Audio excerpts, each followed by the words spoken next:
शब्द शैली, वाक्य विन्यास और व्याकरण से अनभिज्ञ हैं ये। फिर भी देखिए, प्रेम की भाषा भली भांति जानते हैं ये पक्षी।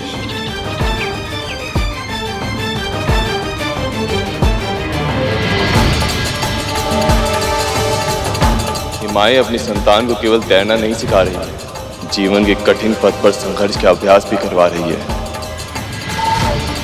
ऐसे में अपनी संतान से विमुख होने का प्रश्न ही नहीं उठता। पर यदि ऐसी कोई माँ हमें नहीं मिली तो कैसे जीवित होंगे पार्वती नंदन।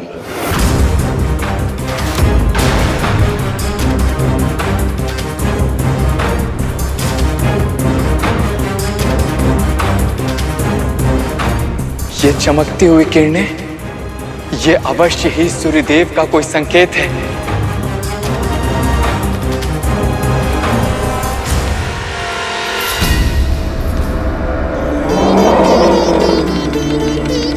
मिल गया वो बालक जिसकी मां उससे विमुख होकर सोई है। पर ये क्या इस हाथी के शिशु का चुनाव करना उचित होगा? क्या मां पार्वती के पुत्र के शीश के स्थान पर एक गज का शीश लग जाए? क्या यह संभव भी है?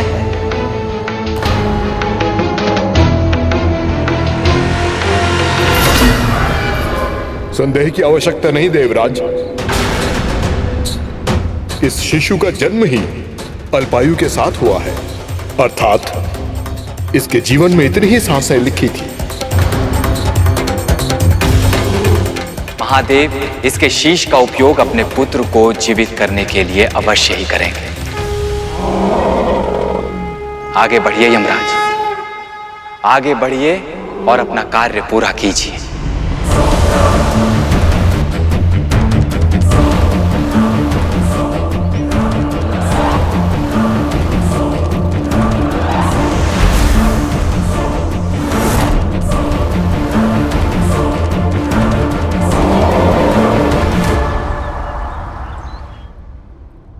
इतना समय बीत गया, सभी देवगुणों में से कोई भी किसी बालक का शीश लेकर आए क्यों नहीं?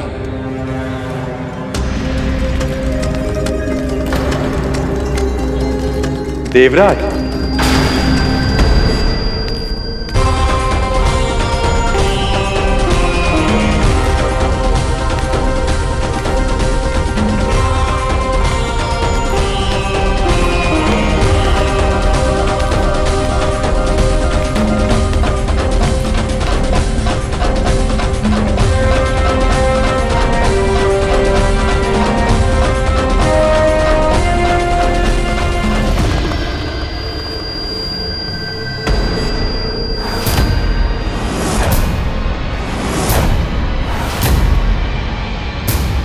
गज शिशु का शीश? महादेव, इस शीश को बालक के धड़ पर स्थापित कौन करेगा? अश्विनी कुमारों के अतिरिक्त ये कार्य करने की क्षमता किसी में नहीं है ब्रह्मदेव।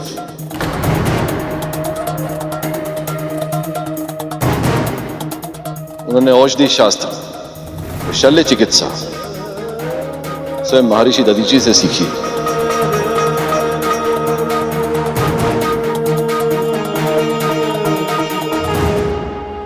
हे अश्विनी कुमारों, हम त्रिदेव आपका आवाहन करते हैं, कृपया प्रकट हो।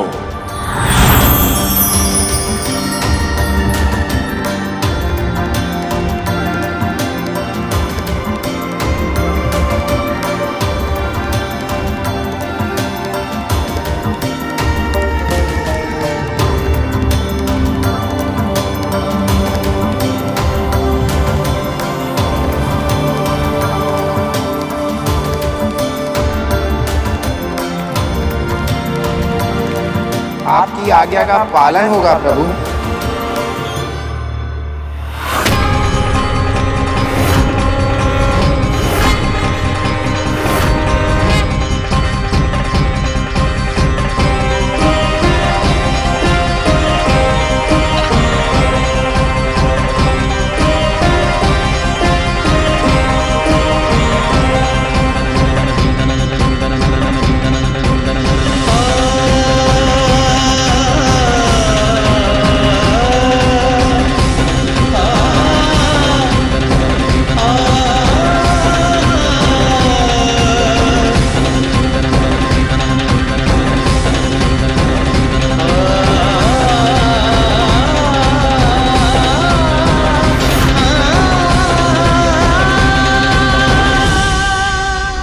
हमने अपनी विद्या से इस शीश को धड़ के साथ जोड़ तो दिया है महादेव, परंतु इसे प्राण देने की शक्ति हमारे पास नहीं है।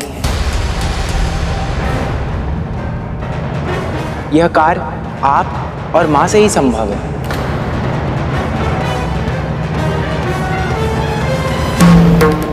हमारे पुत्र को नया शीश मिल गया है प्रिय, पर इसे जीवन देने के लिए मुझे आपकी शक्ति की आवश्यकता है।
पुत्र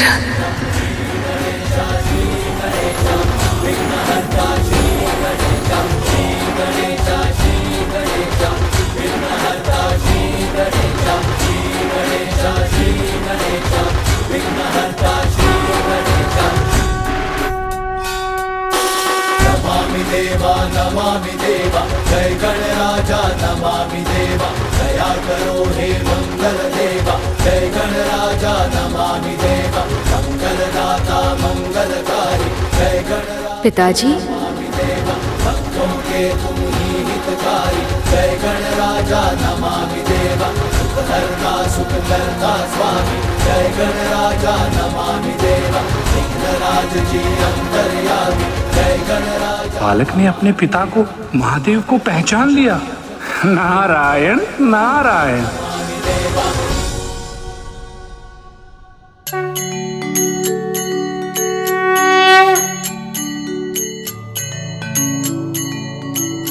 आप केवल मेरे पिताश्री ही नहीं, साक्षात परब्रह्म के स्वरूप हैं।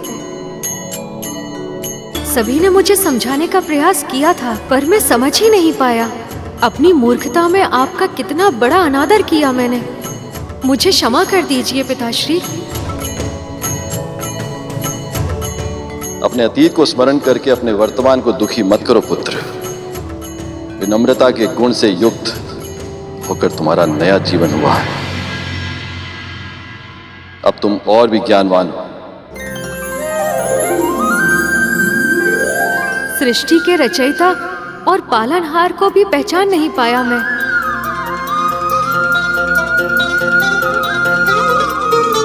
आप दोनों के साथ कितनी उदंडता की थी मैंने। कृपया मुझे क्षमा कर दीजिए। तुम्हारा ये रूप देखकर हम अत्यंत प्रसन्न हैं पुत्र। तुम्हारे कर्म, वचन और व्यवहार के कारण तुम्हारी मां को सदैव तुम पर असीमित गर्व होगा।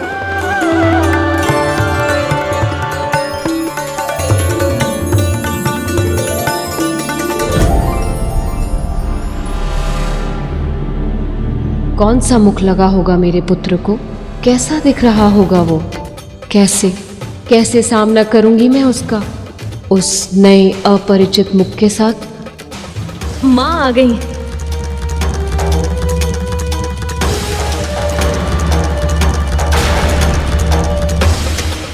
ये जानकर ही माँ कितनी चिंतित हो गई थी कि उनके पुत्र को किसी और प्राणी का शीश लगेगा। अब जब वो ये देखेंगे कि इसे दूसरा शीश मनुष्य का नहीं हाथी का लगा है, तो कैसा अनुभव करेंगी वो, कैसी प्रतिक्रिया देंगी वो। और यदि उन्होंने इस बालक को इस नए स्वरूप में स्वीकार नहीं किया तो कितनी पीड़ा होगी इसे।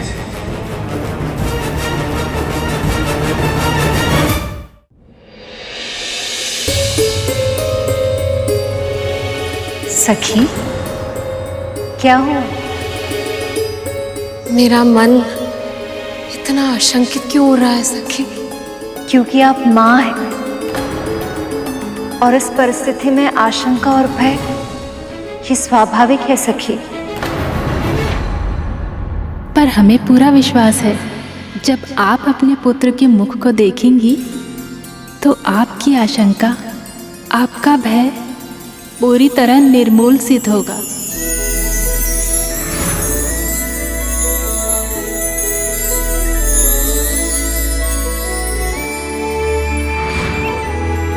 जब वो आपको माँ कहकर पुकारेगा, सब कुछ भूल जाएंगे आप, सब कुछ। माँ, माँ।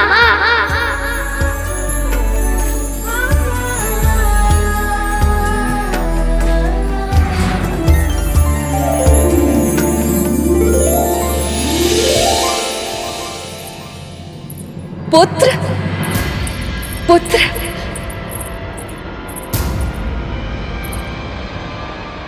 स्वामी, मेरा पुत्र।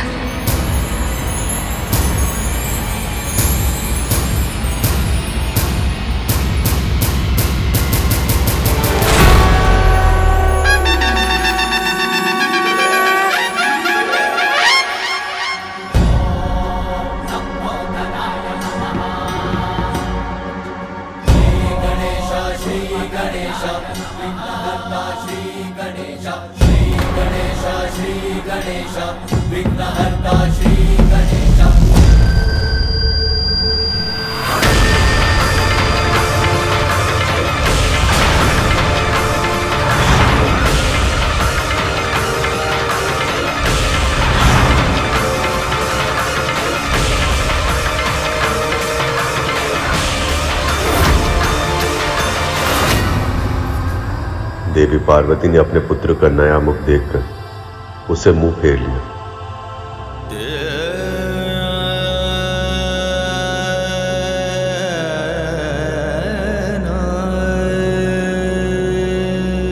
माँ,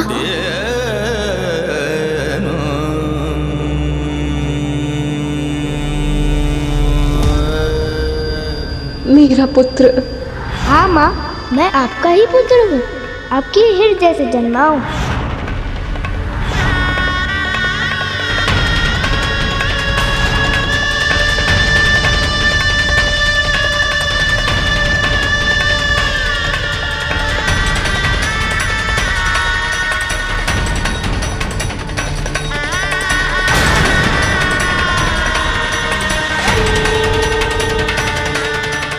माँ, आप रो क्यों रही हैं? क्या हुआ?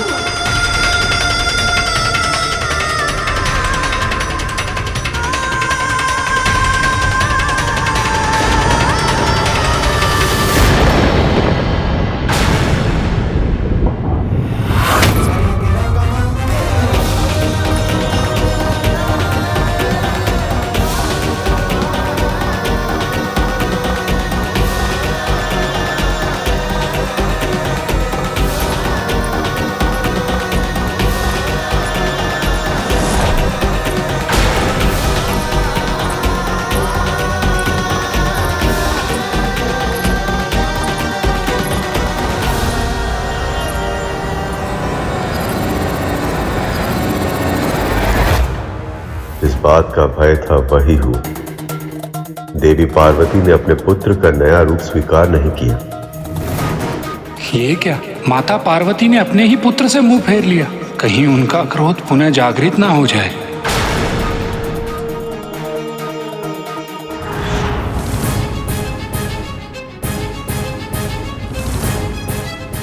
परंतु गुरुदेव, मां पार्वती का पुत्र फिर से जीवित हो उठा। इससे अधिक प्रसन्नता की बात और क्या हो सकती है? तो फिर मां पार्वती ने प्रभु गणेश को उनके नए स्वरूप में स्वीकार क्यों नहीं किया?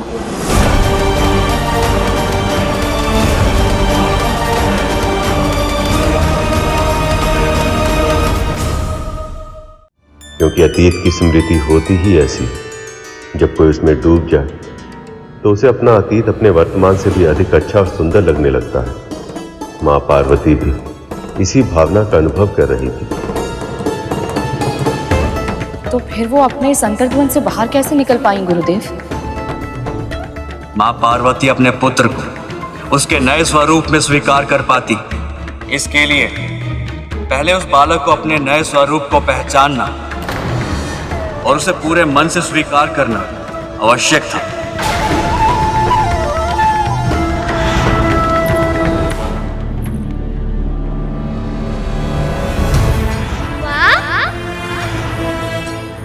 माँ,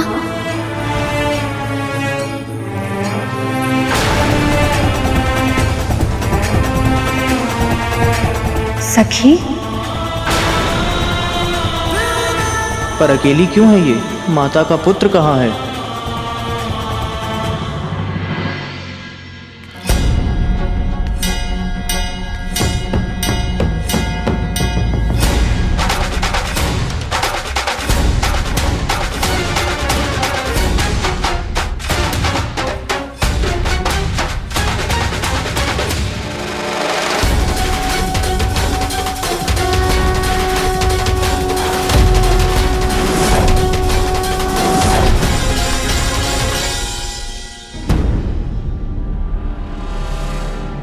ये रूप मिला है बालक को।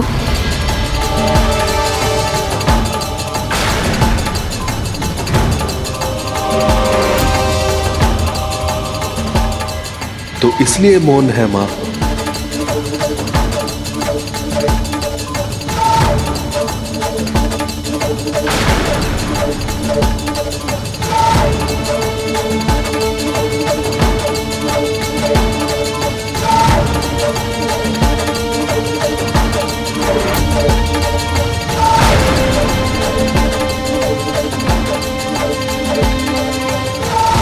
ये क्या, माता तो अपने पुत्र का नया रूप देखकर रुष्ट हो गई हैं। जब उन्हें ज्ञात होगा कि ये शीश मैं ढूंढ कर लाया हूं उनके पुत्र के लिए, तो ना जाने मेरा क्या होगा। मेरा प्रणाम स्वीकार करें। क्या आप मुझसे रुष्ट हैं माँ? माँ, आप मुझे छोड़ के बाहर क्यों आ गई? माँ मुझसे मुंह क्यों फेर रही हैं? कहीं मुझसे कोई भूल तो नहीं हो गई?